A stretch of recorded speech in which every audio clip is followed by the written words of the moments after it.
Hello and welcome to Some of My Friends Read Comics. We've got Vince. People live in Los Angeles. Real people. Real people. Sort of. We've got Chris. I pledge allegiance to the flag. And my name is Kia. Welcome to the show. We're getting patriotic today. We're reading some Captain America. Some of the best Captain America you'll ever read.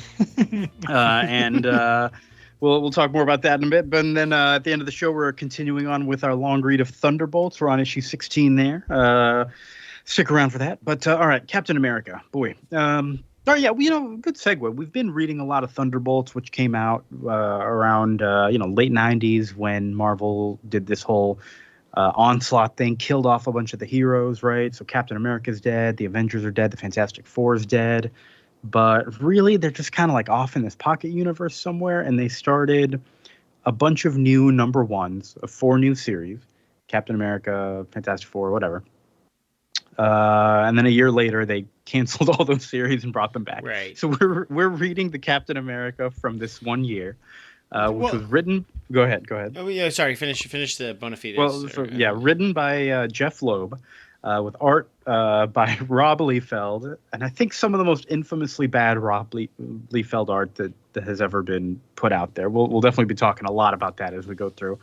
And story by Rob Liefeld. It's just the dialogue is by Jeph Loeb. Oh, thank you. Yes. Yeah. So got to give him a writing credit too. Yeah.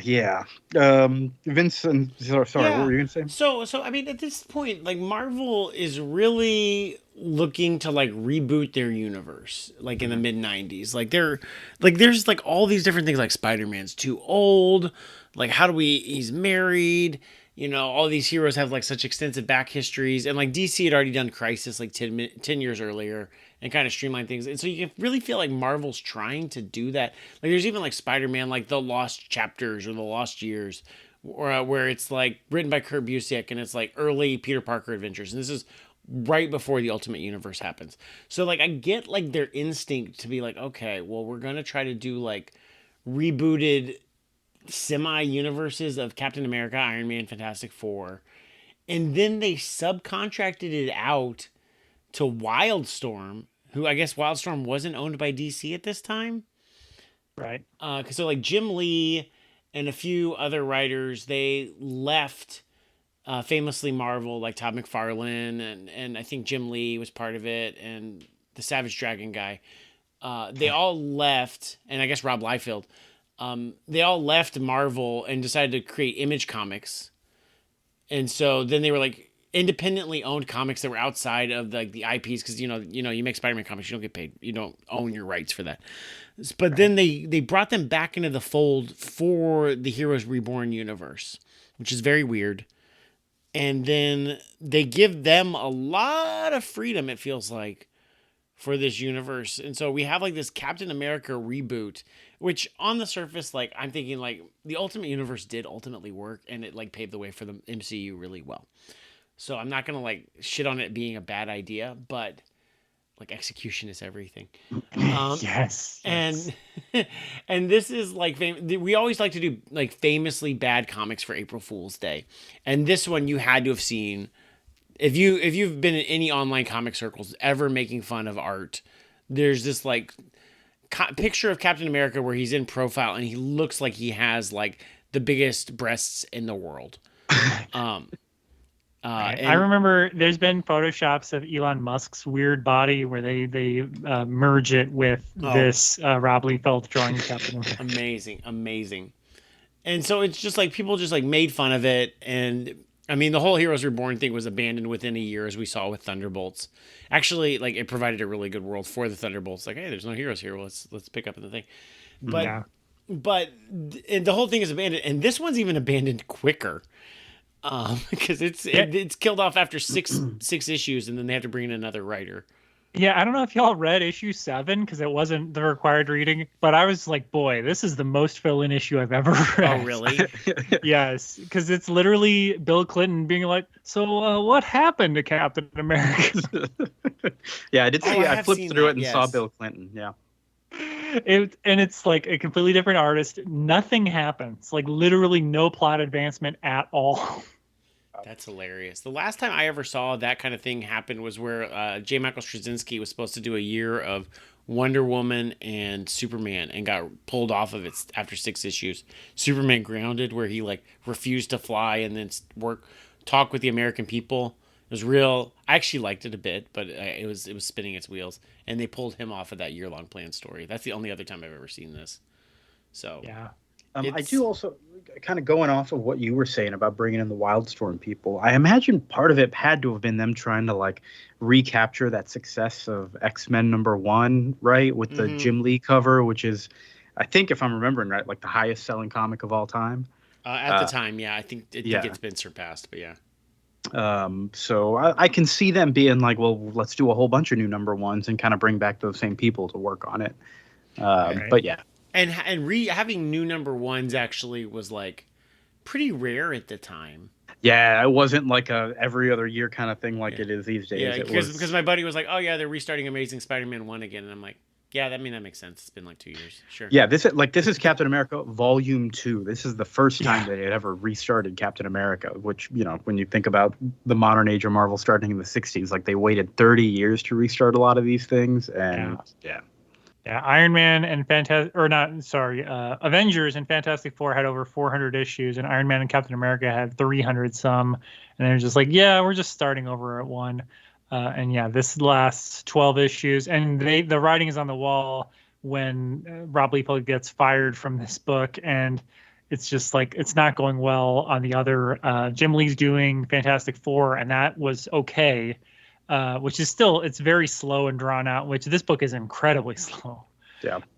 But it's art first stuff. So it's just like that. I believe it's like a 12 issue setup for Galactus was his big pitch for Fantastic Four, which makes sense if you're going to do like a year long kind of story arc. And yeah, this, let's get into this. I don't know if there's anything else. So Rob Liefeld, have we talked about him before? I mean, listeners, I don't think we've ever done him for the show. No. We may have done his Deadpool. Oh yeah, you're right. He did help create Deadpool, and by helped create Deadpool, I think the story is that he drew Deathstroke with a different color. Basically, yes. Everything that is people associate with Deadpool, he did not create. Yeah. But if you don't know Rob he designed Liefeld, it. Yeah, if you don't know Rob Liefeld, I think he represents everything people hate about comics in the 90s. He seems like a nice guy in interviews, like all things considered. I just like, and honestly, like spoiler, I kind of like this book, but Wow. like, the fuck? But I mean, it's not the worst. I mean, we just read Secret War 2. We did. Come in comparison to that, sure. And like being told like this is the worst Captain America book ever, and I'm like, I mean, okay. I mean, it's still fine, but yeah, like he is like associated with like the worst everything like people hate about the 90s, like drawn out story, like just cheesecake drawing, like very art first, but like what the fuck is your story? Like what's your plan here? Like, yeah, and he can't draw feet. There's also, like, Google Rob Liefeld can't draw feet.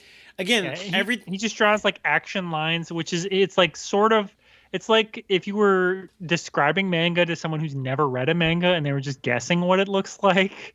But they're like, oh, so you just put, like, lines on your forehead? I'll do that. And so it's just, like, it has, like, a sort of, I don't know. I think Rob Liefeld's art is interesting. I don't think it's good. No. But, not at all. But it's like I think there's some energy to some of it. I understand why it was popular. Yeah. But the writing of this is where you're just like, what is this? Really rough. All right, let's get into it here. We start with a terrible cover, some terrible art here at the beginning. I haven't seen this Elon Musk meme you talked about, but I wrote down that Captain America's mouth in this weird close-up makes him look like Elon Musk. A lot of people have Elon Musk mouth in this book. I want to establish that this book also starts off with 3 pages of just the Pledge of Allegiance, which peek behind the curtain. We come up with quotes before the episode here, and sometimes we're scrambling like shit. I don't even know what kind of quote I have, and that very much felt like Jeph Loeb was here. Like I should probably have something over these first 3 pages, like Pledge of Allegiance. All right, I'm gonna take lunch now. We're good. So. Wait a minute. I just looked at the credits on this first page here. That There's a plot assist by Chuck Dixon. It took 3 fucking people to write this. What the hell? All right. It's all it's agreed. 44. It's 44 pages here. This first one is big and a lot happens. No. It's a modern day guy named Steve Rogers. He's been having these weird dreams about being Captain America. And it's kind of like, a similar kind of idea. Captain America existed in the 40s, World War II, he disappeared, whatever. But Steve Rogers, modern day man, is a regular guy. He's been dreaming about regular this. guy, though. Jacked regular guy. His nose looks like an anchor.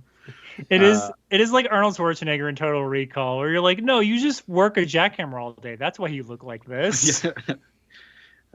He's living a super happy suburban life, married to Peggy, has a son named Rick, but he doesn't want to tell his wife about the dreams, doesn't want to worry her, something feels dangerous about them. But he's always telling his coworkers about how much he loves his wife. I also, and to that point, I love alternate universe writing where they try to establish the status quo several times, where they're like, they have to say explicitly, like, we can't detect from clues like kissing and be like, see ya, son. They have to say, like, how long have we been married? For like 7 years? And then he's talking to his friend and he goes, Nathan, I ever tell you how nuts I am about my wife and son? Just to hit home, like, this Captain America is married. Right. No subtlety. On this drive to work, though, he does see a weird old man on the side of the road. He's like, I kind of recognize this guy. And that guy is like, Captain? It's a dude with shadow eyes. A dude with shadow. Yeah, he's kind of in the shadows. So at work, he does end up telling his coworkers about the weird dreams. One of the coworkers steps away to make a phone call and says, Hell yeah. Sir, we may have a problem. This is where I was like, I'm on board. I'm on board.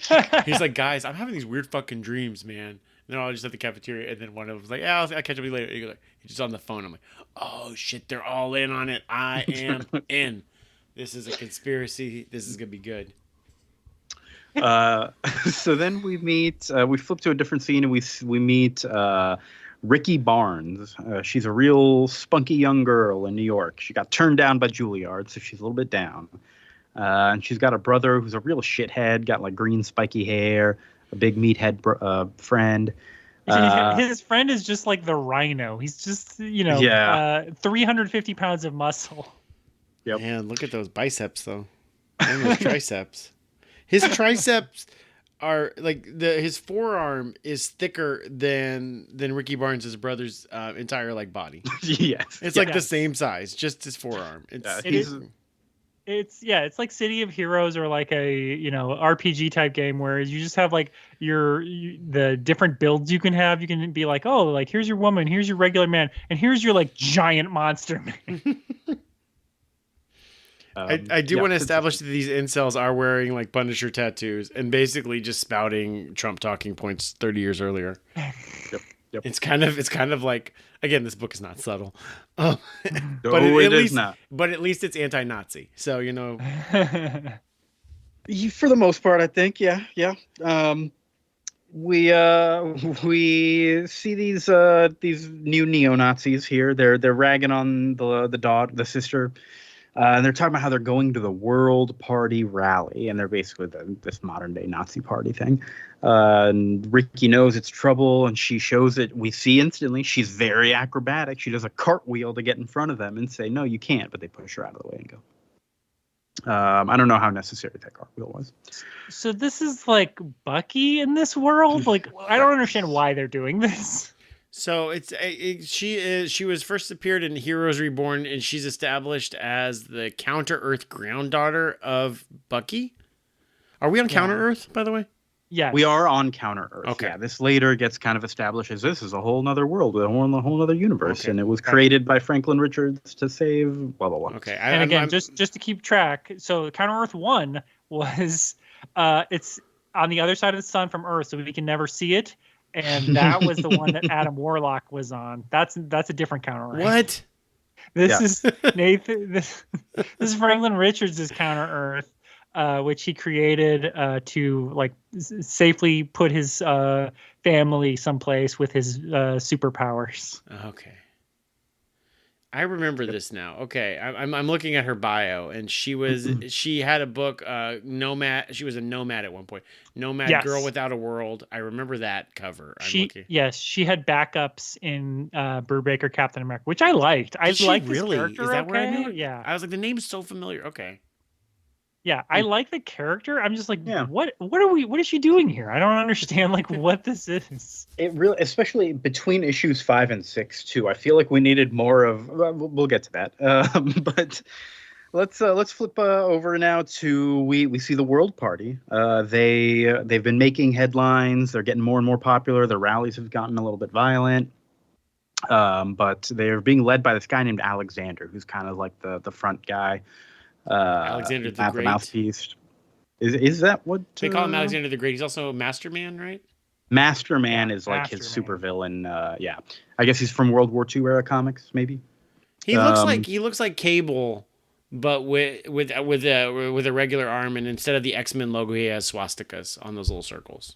Yeah, he's from the Roy Thomas like retro book, The Invaders, like the 70s book set during World War II. Okay. So he's not created by Marvel in the 40s, but he was like kind of like Baron Blood, the vampire guy that Captain America fights sometimes. He was one of those characters that was inserted into Cap's backstory.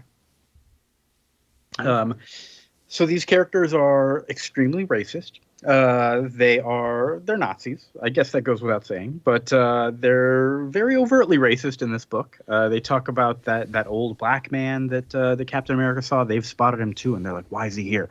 We got to kill him, but first find out why he's here." This is before Jeph Loeb created Isaiah Bradley. Although I was assuming this was Isaiah Bradley, who was like the first Captain America. The Black Captain America, who's in like Captain America 4 and a few other things now. This was no. Yeah, I think that's before, because Truth came out in like 2000 or 2001, right? So that was later. Both Jeph Loeb, different characters, although similar like build. Okay. Yeah. This is just squaring the circle of like, oh, we're gonna make the Falcon be tied into Cap's backstory somehow. Right. Yeah. Because the spoiler alert: the guy with the shadow eyes is the Falcon's grandfather, I think. Father, which doesn't make any sense because he's like 70 years older than him. Yeah. So because he had been born in the 20s, and Falcon is maybe 30 best in the 90s. Yeah, he was born in the 60s. It should have been his grandfather. I feel like maybe make any sense. I feel like maybe it started with grandfather, and then they were like, "Oh, but his emotional arc doesn't make sense if it's his grandfather. It's got to be his father." Yeah, and I think they just did that and changed nothing else. That's probably it. Yeah, he's like, he had this. It's possible, I guess, to have a son when you're 65 years old, but it's not that common. That was probably one this of Chuck book Dixon's definitely that's why Chuck Dixon came in for that third writer to be like, yo, the emotional arc of this guy, he's gonna need it to be his father. He's not gonna have that if it's just his grandfather. Chuck Dixon was like, is there anyone in a Lucador mask that can maybe beat up the main character? Because that's what I like. Because it happens. That's a Chuck D signature. So Alexander goes to speak to the crowd at this rally, and this is part of what I was a little uncomfortable with this book, is that it like just spends a little too much time talking about what the party believes in and kind of idealizing it and letting the crowd cheer along. Like, you're right, Vince. The book very clearly does be like, no, it's wrong, it's bad, but it just spends a little too much time on it for me to make me feel comfortable.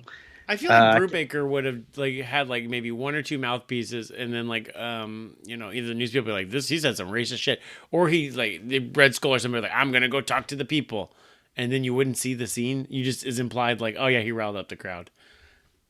Like, you wouldn't show that. And it's a 2-page spread, by the way. I mean, and they kind of hint at it with Bucky, girl Bucky, but it's just like, you could have her be like, no, actually, because when her brother and the Rhino are like, oh, white people like us can't do anything anymore. Like, just to be like, no, like, you guys are just idiots. Like, what are you talking about? Mm-hmm. Yeah. Like, you can have pushback in a way that instead of just like, because there isn't another side. The other side is literally Captain America, like, reciting the Pledge of Allegiance, which is like, what is that? the entire book, all he does is just like, America doesn't stand for this, and you're just like, okay. Yeah.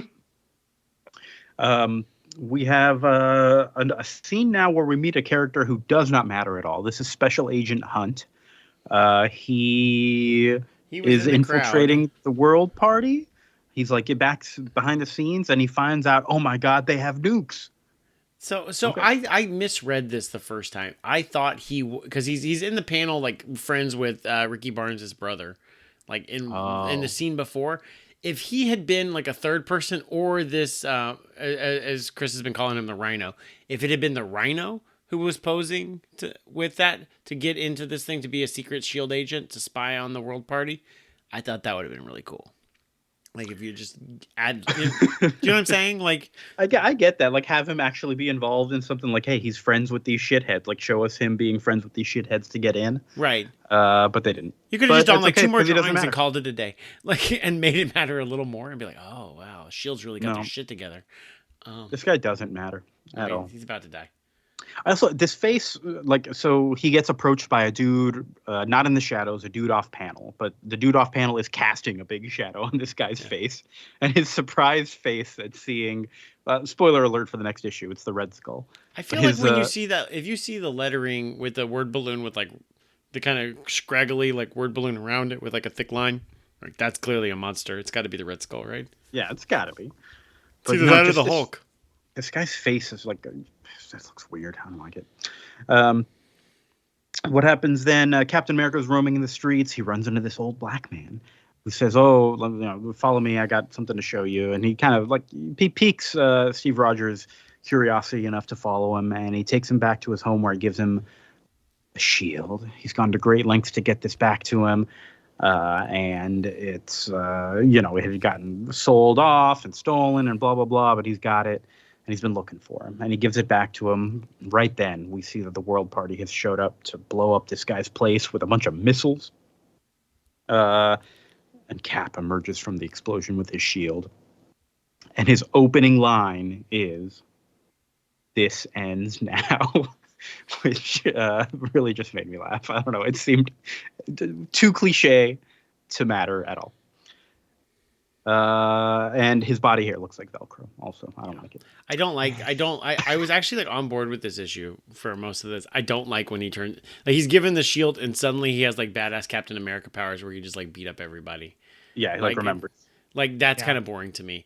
I also don't like that the drawings of all like the henchmen. And are they Shield henchmen? Is that who we figured out they are? No, this is the bad guy. Oh, yeah. Okay. But they all look like Spider-Man drawings because they have like yeah. I'm like, yeah, they have the Deadpool but they're black. Like, can we not draw anything else? Okay. Nope. Like some AIM designs or something. Like, come the fuck on. Like, why do they all look like Spider-Man? Yeah, we like famously AIM has like one of the most iconic Jack Kirby like designs that everyone knows about. Right. I don't understand. This took like 48 pages or something like that. It takes so long to get to this point, and you're like, this is not trending well. Well, it takes so long to get to this point, but then speeds through the point. Like he's like already like he's fully formed Captain America. Like a second he touches the shield. Like this weirdly feels a lot. I don't know if y'all have read the new Ultimate Spider-Man at all. There's a new one that's launched within the last year or so. It's by Jonathan Hickman. And the way they restarted the Ultimate Universe, but they restarted it is like nobody became heroes when they were supposed to. So like Peter Parker, very similar to this book, is like married with kids, and then he gets bit by the spider. So it's like, how does like older Peter Parker get it like later in the timeline? And I was kind of like, oh, that's not that different than this book. Like it's normal Steve Rogers, and then he becomes Captain America like late in life. And I'm like, that's an interesting like hook. And then it's like, no, we just sped right through it. He's Captain America. We didn't need to establish any of this back history because it's getting thrown away. Yeah. And the status quo is getting thrown away like literally in the next like 5 pages of next issue. Yeah, I was gonna say, don't worry about his wife and son. None of it matters. I do like that they use the again, people younger than us won't even know what it's a reference to. I barely know. But the like end of our broadcast day flag image, they used it twice on the TV, and I was like, this is something that I barely and I remember it was like a Native American thing. They did They'd well. be They like- did that pre-cable. Like they would do Yeah. sign-offs for networks. This was like in the times before they just did like paid programming, or the Girls Mhm. Gone Wild commercial that was 30 minutes long. Or just like sit like because I would Yeah, watch that's like cable. yeah, that's cable. I mean, because you had to stay up watching Comedy Central 3 in the morning, and then it would just transition into like commercials, like 30-minute commercials for things. Right. But yeah, back in the old days, they would have like an end of broadcast sign off at like 1:30 in the morning or whatever, and just basically like, we have no more picture for you. But this references it twice in 1996. I'm like, I don't think that was a thing. I then. don't think it really was wasn't. either. I'm gonna look that up when that sign off ended, because because like NBC would be like, all right, we're gonna play the. If every now and then when I feel like we're living in this like weird like nations, like overly like patriotic world, and then and then like they played the fucking Pledge of Allegiance and national anthem to end NBC broadcasting every night. So like it's always been kind of weird. So Steve fights off all these agents. There's some decent art here of the action shots. They're a little stiff. I forgot this issue didn't end. I thought this issue ended with we're still going. We got more. They're fighting. He goes back to the old man who's dying, but he says it was worth it. I think we learned somewhere in here that his name was Abe Wilson, which I was like, okay, all right, probably some connection to Sam Wilson. And he tells Cap, they know about your wife and kids. And we end with the grittiest Captain America. Oh no, it's still not the end, but that's the grittiest giant Captain America face I've ever seen. I don't know who this is. It does not look like Steve Rogers. It's a terrible image. And then we see Nick Fury up on the SHIELD helicarrier. He's being informed about what's going on by Sharon Carter and Dum Dum Dugan. Tell him the Patriot is awake. And then there's 2 more pages of Nick Fury saying, I'll go get him, or whatever. And he's gritty as hell, man. This guy, you know it. Also, take note of the SHIELD helicarrier. It looks kind of normal being drawn from far away here. There's a shot of it later that I want to remember this image of the helicarrier for. Anything else about issue 1? Sorry, go ahead. This ended in the 80s. The movie Poltergeist is what I remember it from. Yep, that's where I remember. I was like, I've seen this. Yeah, it's Poltergeist. That's exactly what it is. Wait, what was in Poltergeist? The Star US Spangled Banner sign off. We got hung up on that and got distracted from Captain America. No, it's okay. I don't blame you. On to issue number 2, unless y'all want to say anything, or should we just keep rolling? No, let's keep going. Let's Just keep keep going. rolling. I've got to say, the cover to issue number 2 is terrible for so many reasons. This thing is just laid out like garbage. Is this the one with the faces? The face, that's the life model decoy face of Captain America's wife is on there, which is, I guess, a spoiler for the issue. The Red Skull is on the cover, which I guess is also a spoiler for the issue. Is he the final? He is the final splash page cliffhanger. Yes, he is the final. Oh shit! too, Red Skull's in this book. Yeah. That's what we're supposed to feel at the end, even though it's right on the cover. I love it. Yeah. And yeah, it's just laid out terribly. So we open with Steve Rogers rushing home to save his family, and they're like frozen with creepy smiles on their faces. And Nick Fury shows up, and they basically have a gritting your teeth contest at each other. And Nick fills in Captain America in the stupidest way possible by repeating the oath that Captain America made years ago back to him that Captain America doesn't fucking remember. And that's supposed to be all the This supports Vince's theory that Jeph Loeb was like, boy, I gotta fill some pages. Yeah. Pledge of Allegiance, oath. What else we got? I thought maybe it was like trigger words to like activate a sleeper cell or something. Like, it was like, do you remember the oath I told you? And like, but no, that's not what's happening here at all. Nope, not Sun's at all. getting real low. Nothing like. Yeah, that would have been nice. It also, this could have been played for like body horror, because it is like something out of Soundgarden's Black Hole Sun video with like all the smiling weird faces. Mm-hmm. So Nick Fury demonstrates that his family have been robots the whole time. Well, not really. He like shows him that there's robots and like reactivates them. And he's like, "What did you do with my family?" He's like, "Steve, you don't get it. You were never married. You never had a kid. But we didn't have a choice in the matter." We'll find out what he means later. Uh, they they didn't have a choice in the matter. Ricky wakes up to see her brother leaving out the window, saying goodbye forever. He shaved his head. He's a real neo-Nazi now. He's going with the world party. He went from a Joker look to now he's just a skinhead. Yeah. On a naval air carrier thing, we meet Sam Wilson, a pilot. They call him the Falcon. And he gets a notification that his father, Abe Wilson, has passed away. Okay. I really like to think that Jeph Loeb because they're like the name of the United States aircraft carrier, and then the lettering has like classified, like a big sticker over it. Like, Jeff's like, I'm not coming up with a name today. Just what pronouns do I need to come up with or proper nouns? Yeah, their mission I don't is think classified. Aircraft carriers are classified. This one is. This one's a This badass. one is. Yeah, that's how you know Sam Wilson's on the good one. You know, There's also a point where they both, and I don't know if Ricky is just being hyperbolic when she says that the helicarrier is the size of Montana. I feel like that's hyperbolic. But they also say it's a mile above ground, which I'm like, that's not that high. Like all things considered. Nope. Like when planes are flying, 30,000 feet in the air. I feel like the helicarrier only being up a mile is kind of low. But yeah, that's okay. They can navigate. They're good at weaving through whatever they got to. A lot of bald people in this book too.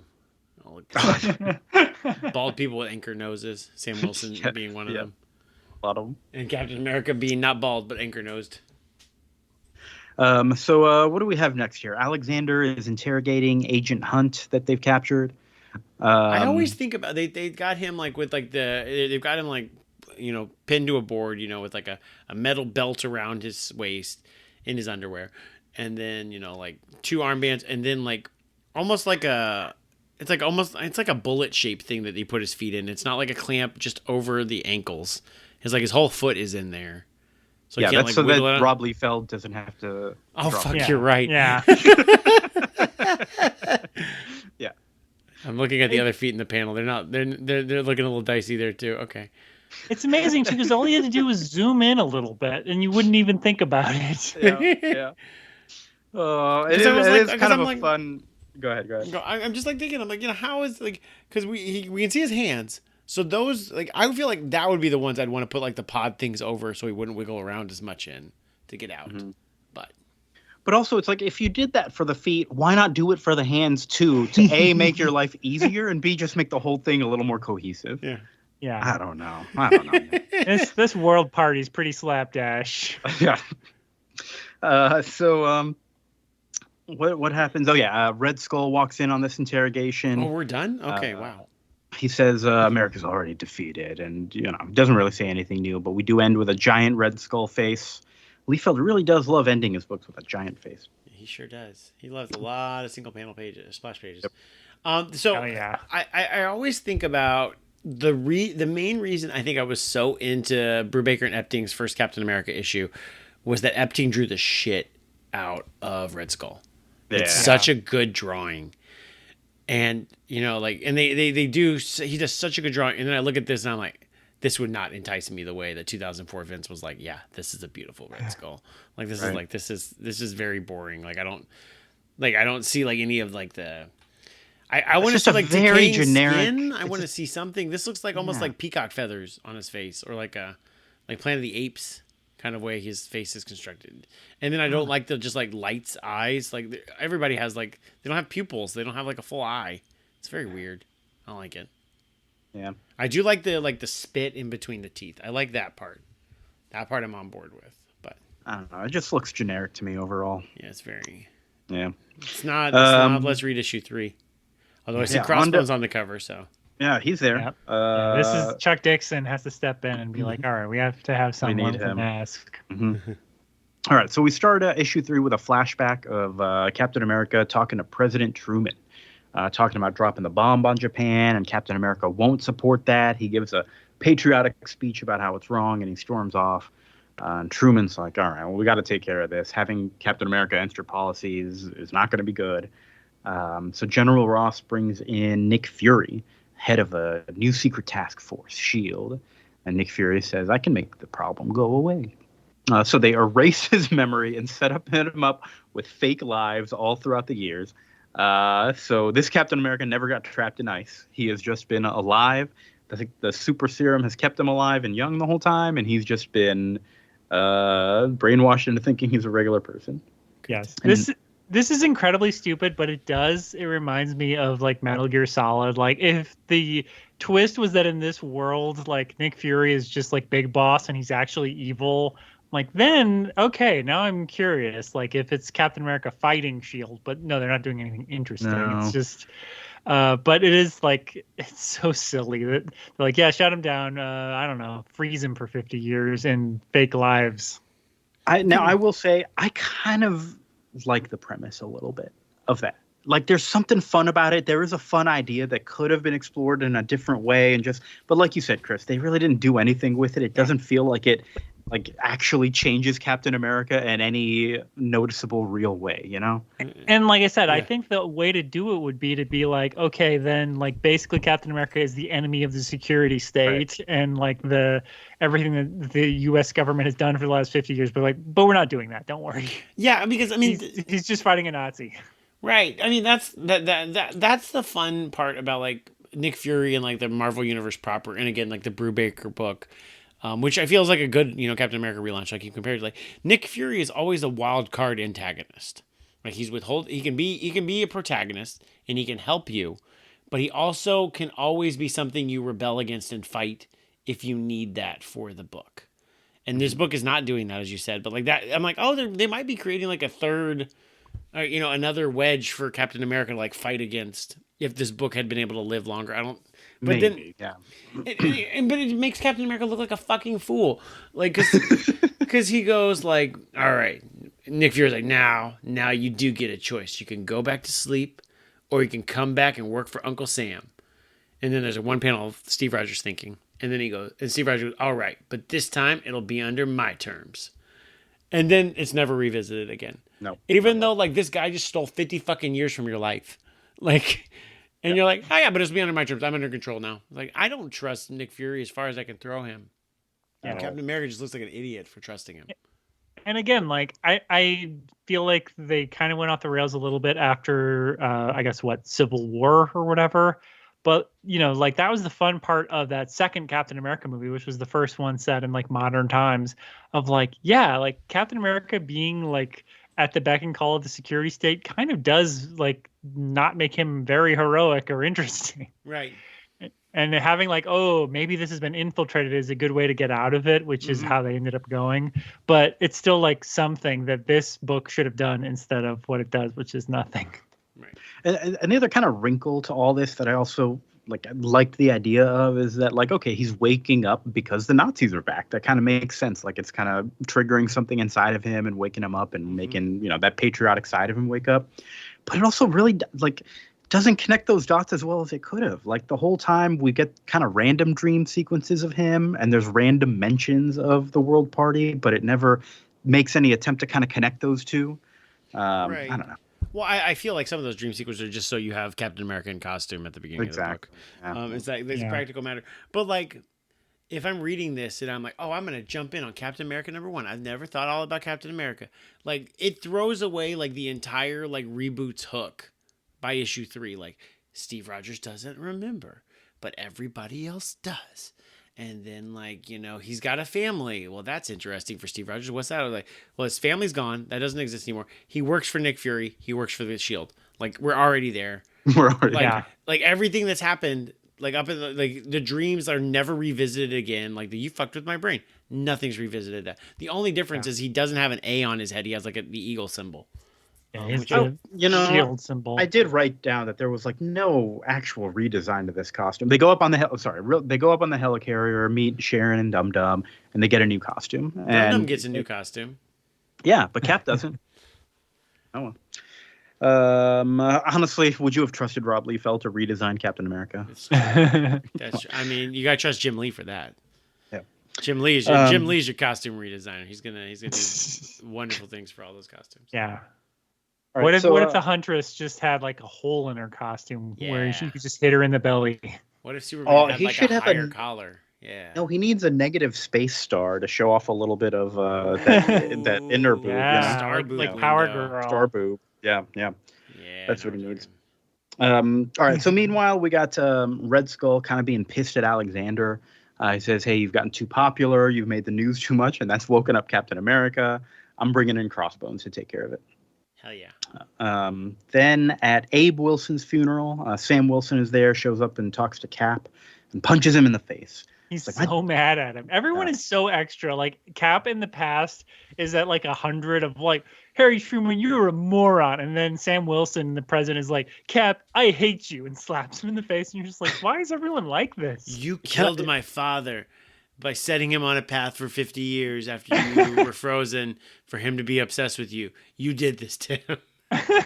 Yeah, can I tell this is a good thing I was thinking kind of throughout these issues as well. It really reminds me of like All-Star Batman and Robin, but like done for Captain America. You know, just kind of that like everyone's a little too over the top. The goddamn Catman. The goddamn Catman. Yeah. Well, that's go check out our All-Star Batman and Robin episodes and previous April Fool's episodes. So Sam Wilson is pissed at Cap, says, "My dad sacrificed his life to find you. What was that for? What are you worth? Blah, blah, blah." They don't really resolve anything because Crossbones attacks before they can finish talking. And we end with a kind of very awkward drawing of Captain America on the ground with Crossbones' boot on his chest.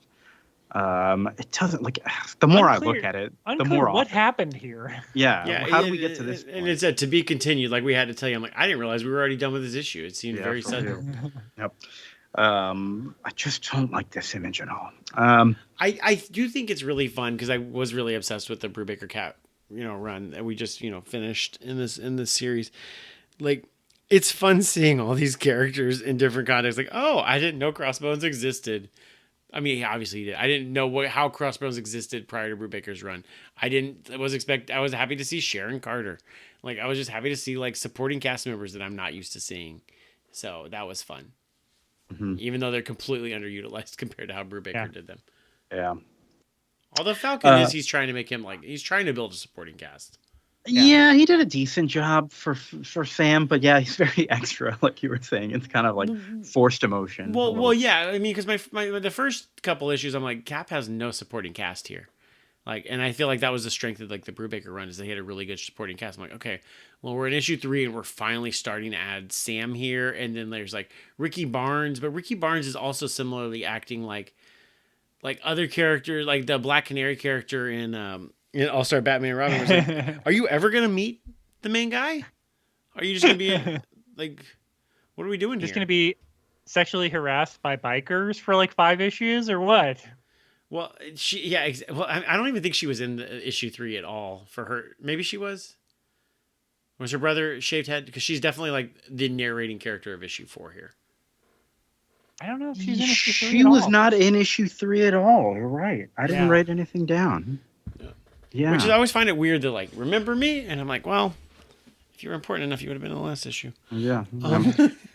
Well, yeah, she's on the first page of issue 4. She, honestly, her pose here and like the goggles and stuff makes her look like Spider-Girl. Like, kind of like, I feel like I thought she was an MC2 character, with Spider-Girl. I thought that's where she really has like that a friend vibe, of that, like Avengers Next or whatever they called them.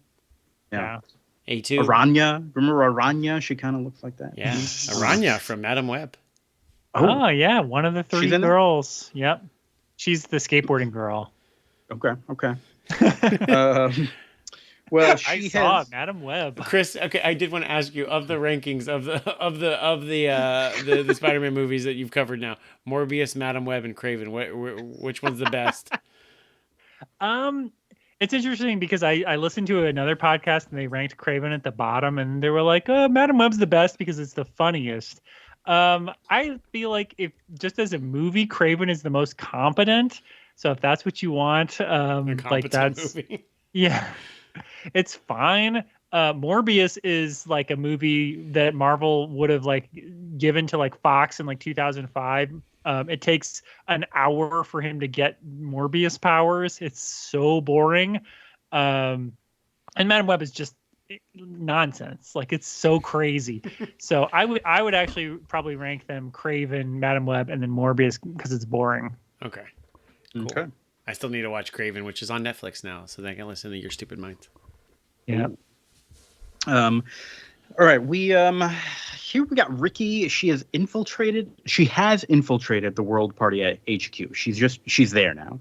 I feel like that's maybe what was missing from issue 3, a scene of her deciding to do that or starting to do that. But she's there now. She overhears that they've captured Captain America. Oh my God. Which I forgot. Where did they capture Captain America? Oh, right, because Crossbones had his foot on his chest last issue. That's right. Also, was she even aware that Captain America was back? Do people know? The status quo is already done. Yeah, everybody. Whole world's aware. She runs into her brother and the Rhino, I guess we're calling him, and they're like trying to convince them, like, no, and they're totally brainwashed. They're willing to like shoot. He's willing to shoot his sister. Yeah, it's bad. So she runs away and literally runs directly into the Red Skull. Calls him the Red Skunk. That's how you know she's a real spunky one who doesn't take shit from anyone. And I guess she gets captured.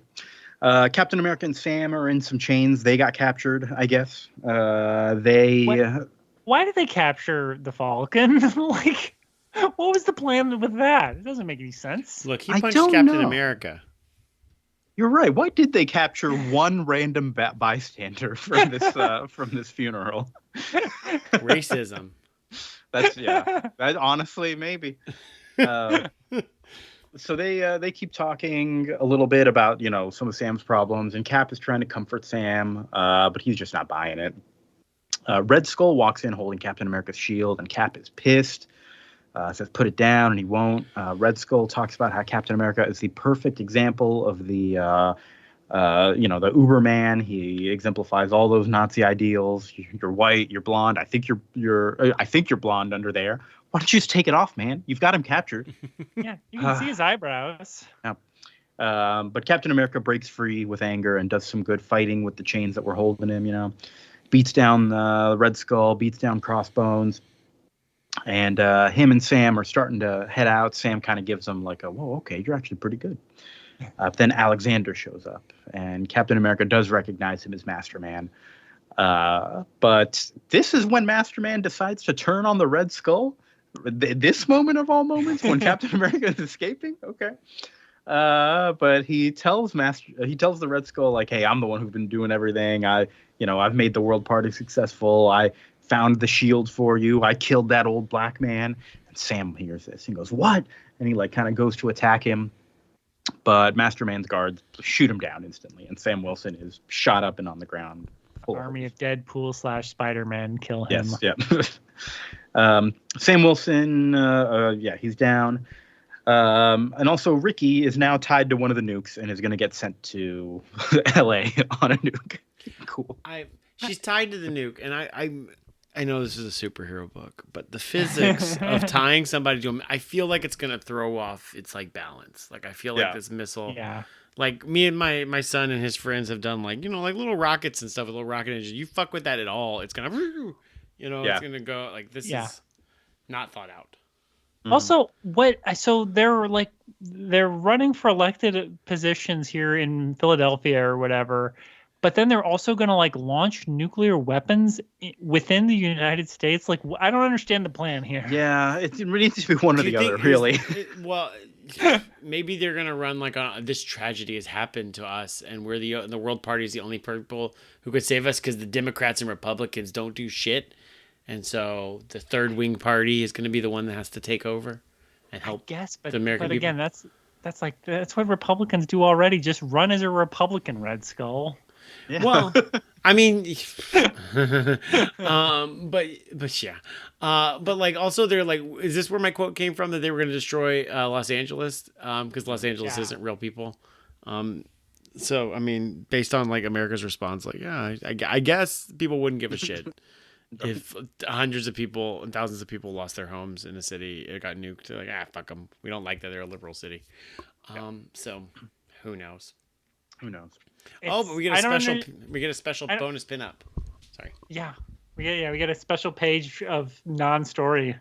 Yeah. A little pinup of Ricky Barnes looking like Bucky, Who drew this? It kind of looks like It says Imhan on on the bottom left.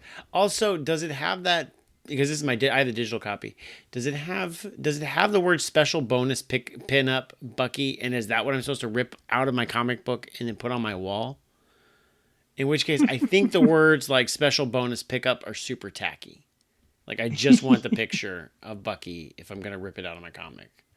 I see. I don't think that's the expectation of ripping it out of your comic. Okay. I don't know. You think? Maybe. Okay. No, I feel like even maybe it was like a year or two later, but I remember, buying comics in the 90s and they would have like a little poster like inside, but you wouldn't just be like, tear a page out of this issue. Yeah. You did that for Nintendo Powers. Those posters ripped out. Right. I would always fuck them up. Also, this is a terrible drawing. Like, it doesn't look good. No. My son has friends in 5th grade that can draw better than this with like better line work and better angles and design. Yeah, but this is before photo referencing existed. You couldn't look at photos back then. Yeah, you couldn't. You just had to have people pose and you would paint them. You had to guess. You had to guess what a human looked like from your memory. So on to issue 5. I do think that the cover of issue 5, that famous Captain America art with the giant chest that we were talking about from earlier, it's not actually in the comics anywhere. I think it was just kind of preview concept art that was put out for some reason.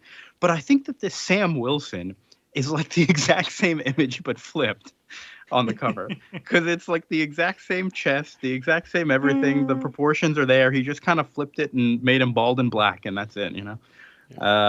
Just colored in the Captain America mask. It just like took away the lines for that and made it like one skin tone. Yep. Is this shirt ripped up in the exact same places? Because I was looking at the same thing. I'm like, holy shit! Like because his shirt wasn't ripped up, and I think he was just wearing his costume in the other one. Okay. Yeah. So did Rob Liefeld get grief for that Captain America image in the time, or was that like by like mid 2000s when the internet was like really like blood in the water making fun of him? Because this is the exact same image, which means like he had no shame. I think the torn shirt does help this one a little bit more, because it is like, makes it look a little bit more normal. There's just something about that Cap one that's terrible. Yeah. I don't know. All right, on to the rest of this issue. Nick Fury and his team are looking for Cap. This is the image of the helicarrier that I really hate right here. What the fuck is this thing? Especially compared to it looked normal earlier, right? No, that's what it looked mostly normal. It looked like a cruise ship in the air. It did not. It looked like a giant, like, I don't know. It wasn't flat. Like, this thing sucks. So Captain America is still fighting everyone off. The Red Skull is saying, I'm getting out of here. I know how this shit works. You don't try to fight Cap head on. Captain America defeats Alexander, and he runs over to Sam, who's dying. And Sam's like, oh, I understand why my dad gave his life for you. You really are, all that, whatever. And Captain America's like, I don't know if this is going to work, but I got super serum in my blood. I got green blood. What in the vampire shit is this? Green. It is glowing green, and he feeds it to Sam Wilson. Which also, like, begs the question now, of all these times that they've been redoing, like, Captain America's life and moving him around and setting up new life model decoys, did they just have to do that every single time he accidentally bled? Because that happened, Like he sliced his hand. I've got scratches on myself that I have no idea where the fuck they came from. I don't know if I clipped a tree or what happened, but just walking by a tree branch, just bleeding green blood, and then does it go into the ground and like a rat eat it and then turn a little super soldier rat? Yeah. I do radioactive Captain America blood. That's a premise. Captain blood. That's a good premise. That Captain America's radioactive blood has been spread all over Counter Earth by S.H.I.E.L.D. on accident, and now they've got all this shit to deal with on Counter Earth. And he's like a vampire. It looks like he like True Blood. Yes, it is literally because he's like feeding him his blood. It's messed up. It's not like a blood transfusion. No, he cuts his hand with his own shield, which I didn't realize the shield was sharp enough to do that. I know, right? But then just takes the blood from his hand and is like, "Here you go, Falcon." And Falcon has it like this is almost like a worst panel of the week. Like he's like Falcon has been shot at least 5 times, and he is now sitting up, like kind of like in a quarter sit up, to like have his mouth open to drip the blood in his mouth. Yeah. Mm-hmm. It's something. This is a vampire thing.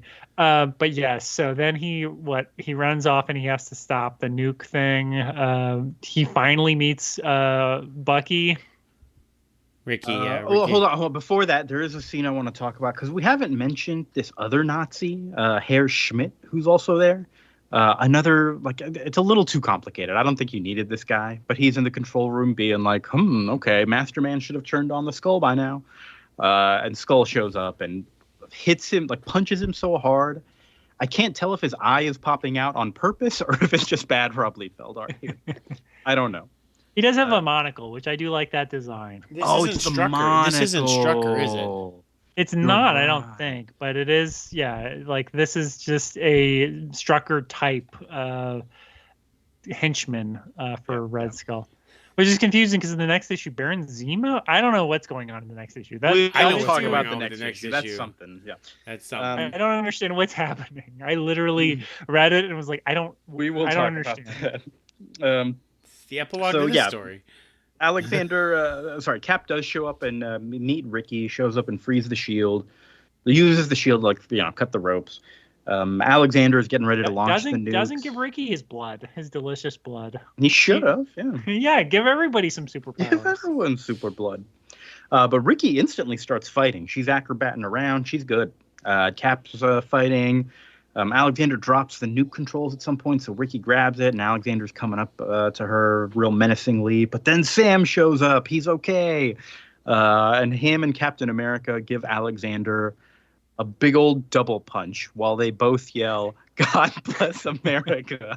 And this panel is another terrible one where they're each punching in literal opposite directions. And I understand what's happening here, right? They both punched forward and turned, I guess, and continued posing. It's just real silly. It's real silly. Did they know that the other one was going to say "God bless America" as their catchphrase, or is this just embarrassing that they both said it? I think it's embarrassing. I don't know. So Fury shows up and says, "All right, we got the rest of the place under control, but the Red Skull got away, so your work's not done." And Ricky is like, "Can somebody take these controls away from me?" And that's how that issue ends. And really, we probably should have stopped here because issue 6 is not it's a separate story. Let's talk about these first 5, and then we'll talk about it. The last page is next issue, Cable. And you're like, yeah, you're like, excuse me. That definitely threw me for a loop. Also, because a lot of the times the villain in this, Alexander, really kind of looked like Cable at times, and I was like, "Oh, is that Cable?" No, that's not Cable. I thought it was Cable every time, except it was swastikas instead of the X-Men logo on those little circles. Yes. So then, that secret, at the end, or it's next time Cable's gonna be here. Wait a second, have you been doing this on purpose?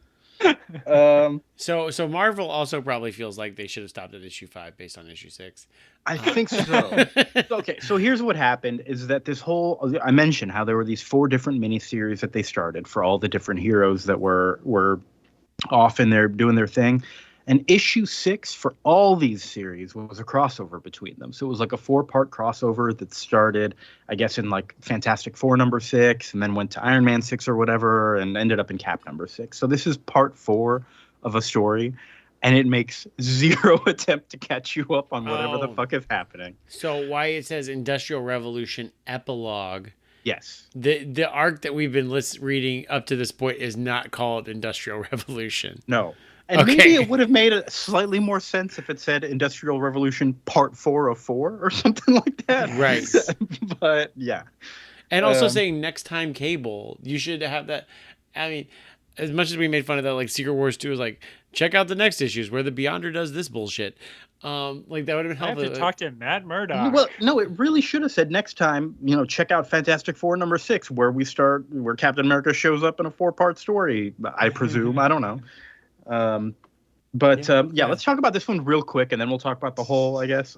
So Captain America and Ricky, who has now just straight up joined him, are fighting MODOK and Zemo.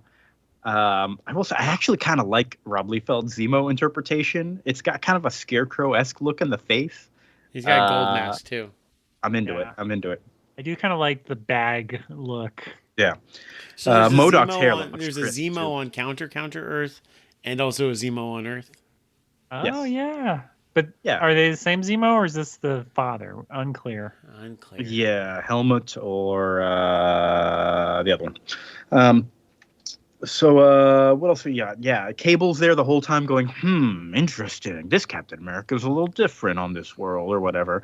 And I guess at the end, it's like Captain America has joined the Avengers now, and that's the gist of it. And this Iron Man on the last page just looks like shit. God. I mean, Thor looks terrible too. Everything looks terrible. Yeah. But man, I hate this Iron Man. They get in a big, long battle with MODOK and AIM people on the helicarrier. Bucky is like, I'm Bucky now, and Cap is training me to be his sidekick. And we're just like, excuse me? When has any of that happened? Yeah, I don't know. But that's it. I don't think we need to talk about that as much. Let's talk about the whole. Go ahead. Okay, so when I see books like this, what I often think about is when I worked at my comic book company, and I remember there's one day I was like, look, our artist is behind. We need to make an issue that's only like 2 to 3 panels a page, as opposed to like 6 or 7 panels a page, so he can just catch up and have less to draw. This page, according to the digital copy, is 19 pages long.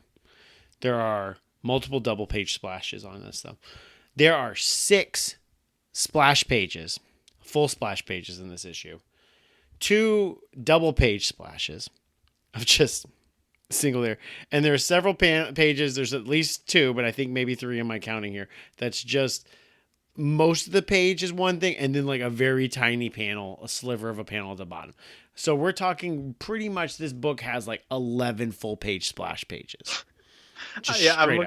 I'm flipping through it. There's a big one that's making me laugh where Cable is in front of MODOK's head and he's like, oh, I got it, blah, blah, blah. You need any help?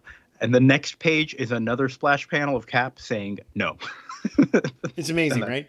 Like it feels like so much like like this is like we need to catch up. Like we are fucking behind. Like just do anything. And you'll notice with these like art forward artists a lot of the time this is like very common. I'm like, okay, so I'm like, there's a problem here. And then Liefeld's fired after this. It helps to know that this was a 4-part crossover that doesn't have any indication of that other than Industrial Revolution epilogue, which I thought was an epilogue to the first 5 issues. I'm like, well, how does this tie in?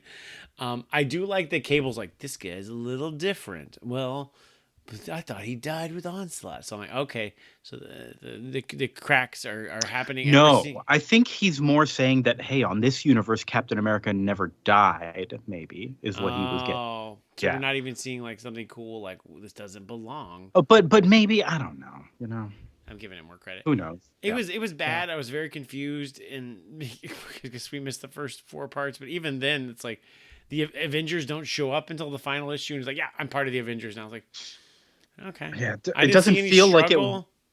Right.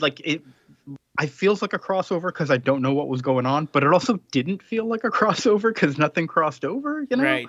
Yeah, it's a crossover with Cable, which is not, it's a completely different book. Right. I don't know. That's very weird. And then Liefeld's fired. Okay. And Jeph Loeb, I guess, too. Thoughts of this thing on the whole?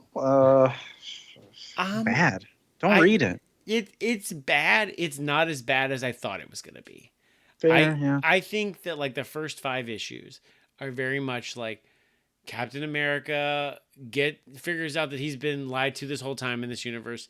Now he's back to being Captain America. Meanwhile, the Nazis are trying some shit, and it's kind of boring. And then he's going to meet up with Sam Wilson and Ricky Barnes, and they'll do nothing, but like ultimately. But like we're trying to build like a first adventure. But it's also like a weird place to start. Like, why did we start with this alternate family stuff if we're going to completely abandon it? Because I actually was like interested in that, like in the same way that I'm interested in Ultimate Spider-Man. It's like, well, what caused the spider not to bite Peter until later? What are the implications of that? Who's still alive? What's it different here? Like, oh, Steve Rogers has a wife and kid. That's interesting. Oh, Nick Fury's fucking with him. Like, they're calling people surreptitiously. Like, hey, I think he's having weird dreams. Like, that stuff's interesting to me. Like, it's got some good forward momentum. And Jeph Loeb, I know, pulls that shit, and I like it a lot more, I think, than you guys do. But I was like, this is not as bad as I thought it was going to be. But like, it's one of those stories that like the second you scratch the surface, like this didn't make any sense. None of this made sense. This is pretty terrible, actually. And it could have been like a lot better, but it wasn't as bad as I thought it was going to be. So maybe that's the crux I have. Yeah. Chris. Yeah, I agree. This book is very stupid. I don't think it's like heart is in the wrong place or anything. It's just dumb.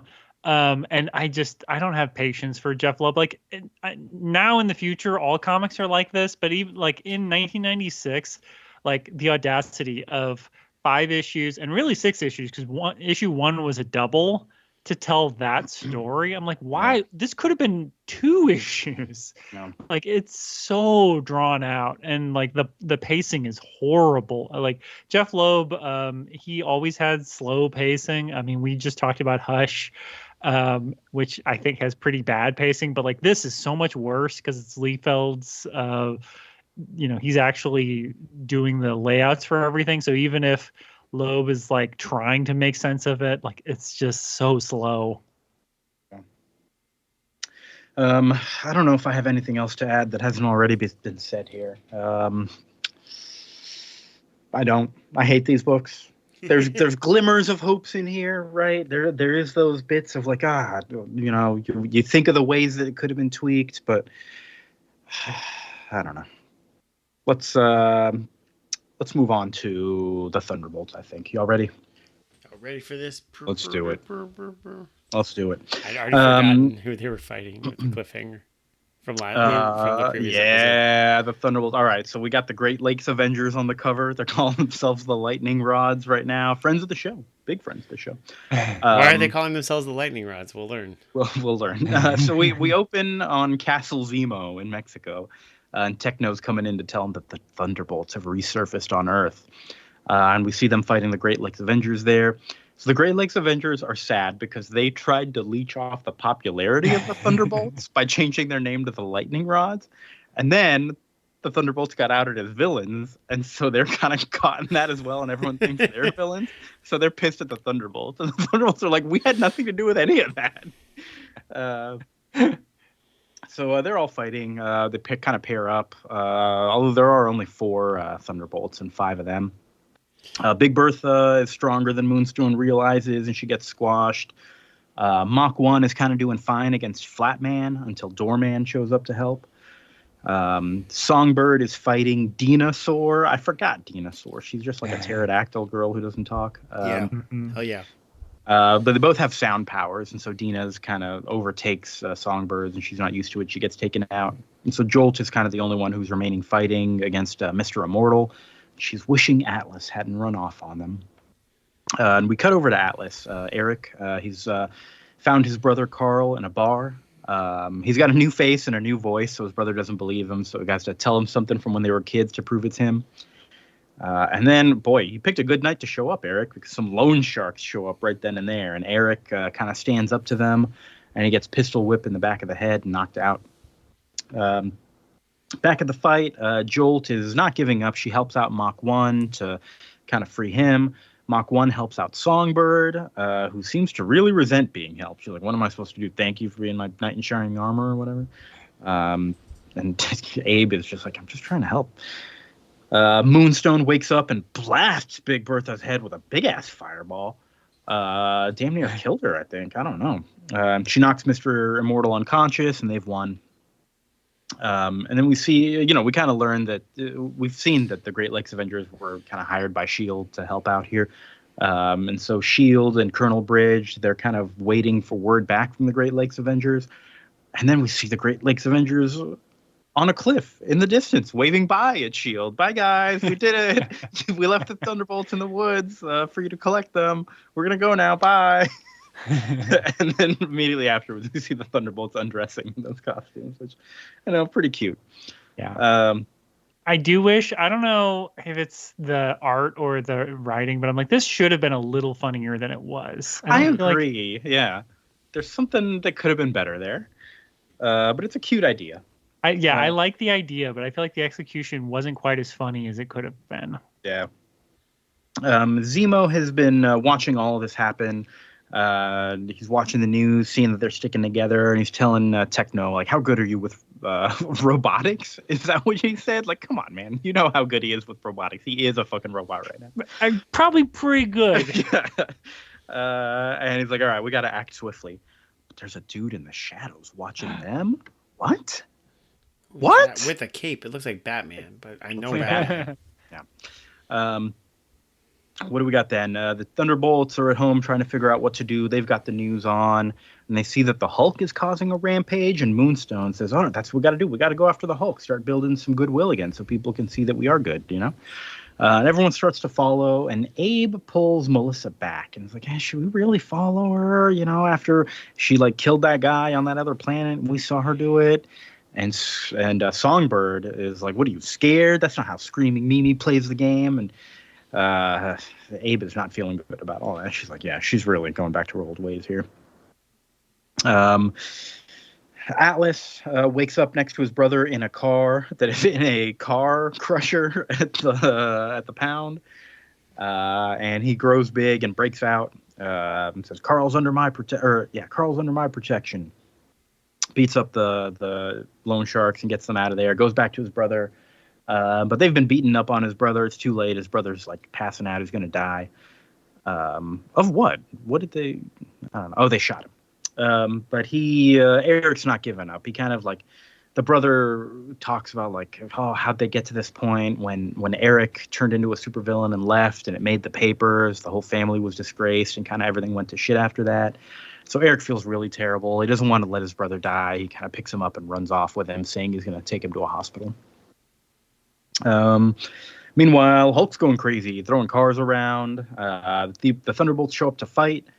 And they talk about how, he's acting stupider than usual. And then he starts absorbing their energy blast. And eventually they knock off a piece of his face and they realize it's just a robot.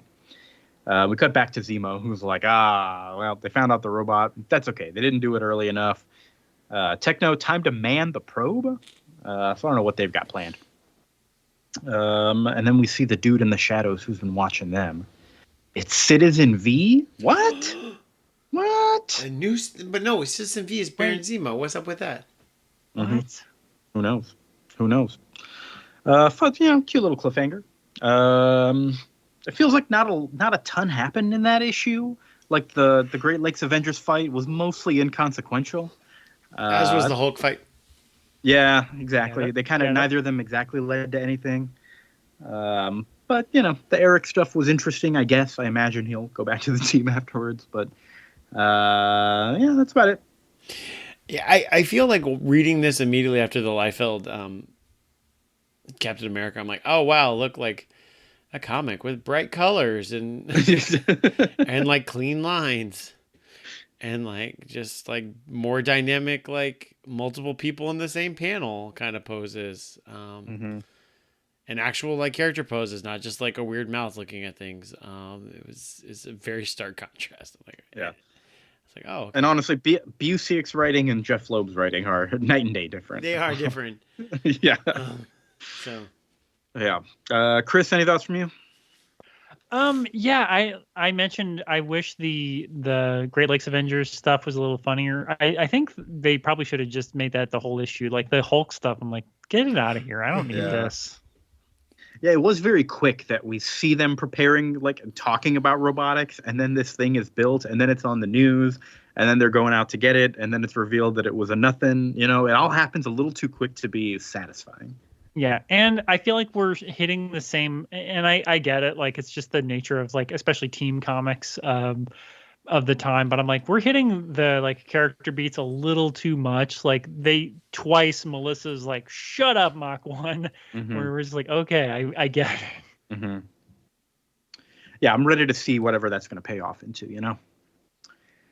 But I think I got nothing else to say about it. Kind of a nice little in-between issue. We'll see what goes on from there. So next time we are going to continue to Thunderbolts number 17. Who knows how long we'll read Thunderbolts. We'll keep reevaluating as we go. And then we are also finishing a comic that we've started in the past. Can you guess which one it is? I bet you can. It's Top 10. A comic we read way long ago. Vince, when did you say we read this? Episode 12. What episode is this? This is this is episode 243, so that'll be episode 244. It came out September 30th, 2015. That's when our episode came out. Okay. Yes. Great. So almost 10 years ago. Great. The first season of the first volume of Top 10 was 12 inches. Jeez. 12 issues. Written by Alan Moore, art by Gene Ha. And we read the first 5 issues forever ago. Not even the first half. Why did we do that? I don't know. I don't But know. I think maybe the story ended and then there was like a weird 6th issue and we were smarter back then and we were like, we're not reading Maybe this. that's it. We're not reading this weird 6th issue. Dude, the only thing I remember is that there was a dog with a Hawaiian shirt. That's the only thing I remember from Top 10. And that you and Chris really, really liked it. And I was like, this is pretty good. Was the extent what's the premise? It's like a future world where everyone has powers and it's following the cops. Kind of it. Yep. Right? Yeah. They have like a special name for the superheroes or something like that, or the power people. But yeah, I mean it's Alan Moore, and it's actually our 10th anniversary episode. We've been doing this for 10 years, and you know what that means. We've got to do some Alan Moore. Yeah, good time to go back to Top 10 for the top 10 years of this podcast. Yeah. I remember y'all really liking it though, and I mean it's been kind of a wonder we haven't gotten back to it. I liked the art for it. There's a lot going on in every panel.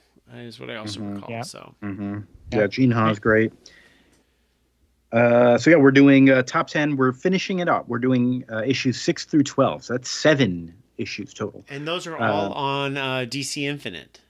Yeah, that stuff has been added on there now, so you can read it there. Yep. That's next time. Top 10, 6 through 12. Thunderbolts number 17. What else is going on? Chris, how is the Your Stupid Minds podcast doing? It's going fine. As Vince mentioned, we did Kraven the Hunter recently, which was a lot of fun to talk about. We're not going to do any more because I think Sony is not going to do any more of these movies. But our latest, we covered a John Cena, Jackie Chan movie called Hidden Strike that came out on Netflix, was very obviously produced with Chinese money, and is incredibly boring for an hour, and then remembers in the second hour, like, hey, these two guys are funny. What if they were just in like an action comedy? Even though the first hour has no jokes in it. Ooh, tough. So if you want to turn it on, just skip to like when John Cena and Jackie Chan are like making jokes. That's the part worth watching. The last half hour. Yeah. All right. Cool. There actually is a good Jackie Chan, believe it or not, he knows how to choreograph a fight scene. They're on like an oil refinery, and they have a fight scene where there's like an almost knee high like layer of soap. So there's like bubbles everywhere as he's like in this extended karate battle with a stuntman. And like it's a cool, it's like you can't help but create cool scenes. Yeah, I'll watch a Jackie Chan fight scene any day of the week. Vince, what's going on with you? You watch any good Jackie Chan fight scenes? No, but I honestly was looking at the Tuxedo starring Jackie Chan. Of course. I mean, I don't think it's very good, but it's like Jackie Chan has like a super fancy tuxedo that takes over his body. So it's Jackie Chan be like, whoa, my body is doing fights that I'm not in control of, which is honestly like ripe for good Jackie Chan comedy. And then Jason Isaacs of The White Lotus plays like maybe the villain or the rich guy that the other spy agent that he took the suit from. So I was looking at that on either Netflix or Max this past week. I was like, maybe this might be good for the kids.